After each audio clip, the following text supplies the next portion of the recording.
Coming then to a detailed consideration of Wordsworth's theory of poetic diction, he takes up his statements one by one and demonstrates that his views are not justified. Wordsworth asserts that the language of poetry is a selection of the real language of men, or the very language of men.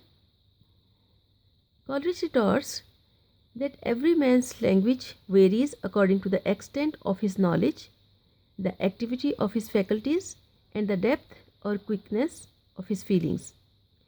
Every man's language has first its individual peculiarities, secondly, the properties common to the class to which he belongs, and thirdly, words and phrases of universal use. He says no two men of the same class or of different classes speak alike, although both use words and phrases common to them all, because in the one case their natures are different and in the other their classes are different. And this applies as much to the language of rustics as to that of townsmen. In both cases, the language varies from person to person, class to class, and place to place. Which of these varieties of language, asks Coleridge, is the real language of men? Each, he replies, has to be purged of its uncommon or accidental features, such as those picked up from family, profession, or locality, before it can become the ordinary, generally spoken language of men. Coleridge objects to Wordsworth's use of the words very or real and suggests that ordinary or generally ought to have been used. Wordsworth's addition of the words in a state of excitement is meaningless according to Coleridge.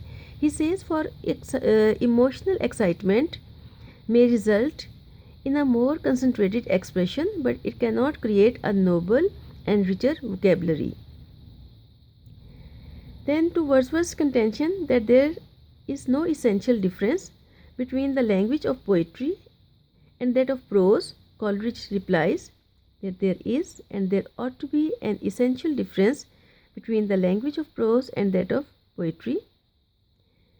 The language of poetry differs from that of prose in the same way in which the language of prose differs and ought to differ from the language of conversation, and as reading differs from talking. Coleridge gives a number of reasons in support of his view. First, language is both a matter of words and arrangement of those words. Now, words in both, now he says that words both in prose and poetry may be the same, but their arrangement is different. And this difference arises from the fact that poetry uses meter, and meter requires a different arrangement of words. According to Coleridge, meter is not a mere superficial decoration, but an essential organic part of a poem. Hence, there is bound to be an essential difference between the language, that is, the arrangement of words of poetry and prose. And there is this difference even in those poems of Wordsworth which are considered most Wordsworthian. He says, in fact, meter medicates the whole atmosphere, and so even metaphors and similes used by a poet are different in quality and frequency from those of a prose writer. Further, it cannot be demonstrated that the language of prose and poetry are identical and so convertible. There may be certain lines or even passages which can be used both in prose and poetry, but not all. There are passages which will suit the one and not the other. And this is how Coleridge refutes Wordsworth's views on the themes and language of poetry.